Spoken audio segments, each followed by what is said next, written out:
ദൈവനാമത്തിന് മഹത്വമുണ്ടാകട്ടെ.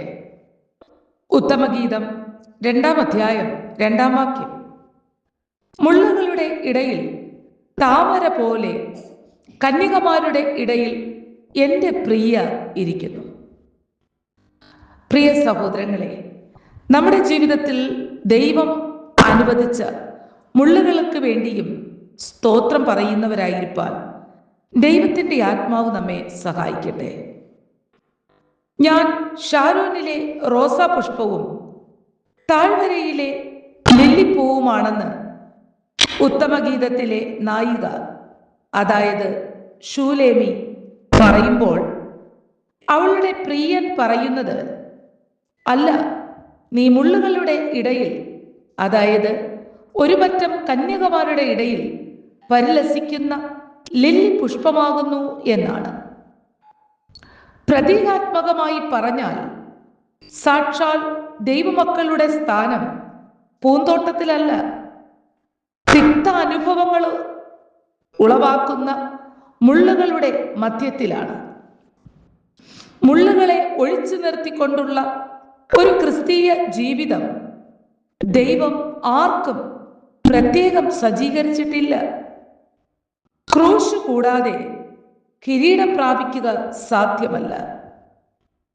ജീവിതമാകുന്ന ചെടിയിൽ സൗരഭ്യമൂറുന്ന പുഷ്പങ്ങൾ മാത്രമല്ല, കുത്തി മുറിവേൽപ്പിക്കുകയും വേദനിപ്പിക്കുകയും ചെയ്യുന്ന മുള്ളുകളും ഉണ്ടായിരിക്കും. ജോർജ് മത്തീസൺ എന്ന സ്കോട്ട്ലൻഡുകാരനായ സുപ്രസിദ്ധ സുവിശേഷക പ്രവാചകൻ ആയുഷ്കാലം മുഴുവൻ അന്ധനായിട്ടാണ് കഴിഞ്ഞത്. പക്ഷേ കണ്ണുകൾക്ക് കാഴ്ചയില്ല എന്ന ഒറ്റ കാരണത്താൽ അദ്ദേഹത്തെ ഒതുക്കിക്കളയുവാൻ ഈ ലോക ശക്തികൾക്ക് കഴിഞ്ഞില്ല എന്ന കാര്യവും നാം മറന്നു പോകരുത്.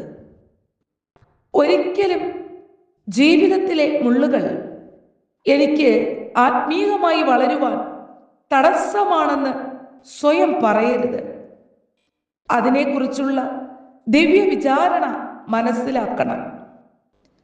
ദൈവം നമ്മെ ഓരോരുത്തരെയും നടേണ്ട സ്ഥാനത്ത് തന്നെയാണ് നട്ടിരിക്കുന്നത്. അതിൽ ദൈവത്തിന് തെറ്റുപറ്റിയിട്ടില്ല. എന്നാൽ നിങ്ങളുടെയും എൻ്റെയും ജീവിതത്തിൽ ചില മുള്ളുകൾ അനുവദിച്ചിരിക്കുന്നതിൽ സർവജ്ഞാനിയായ ദൈവത്തിന് എന്തോ ലക്ഷ്യമുണ്ട്. അപ്രകാരം ഒരു ദൈവിക വിവേചനം ലഭിക്കുമ്പോഴാണ് മുള്ളുകൾക്ക് നാം സ്തോത്രം പറയുന്നത്.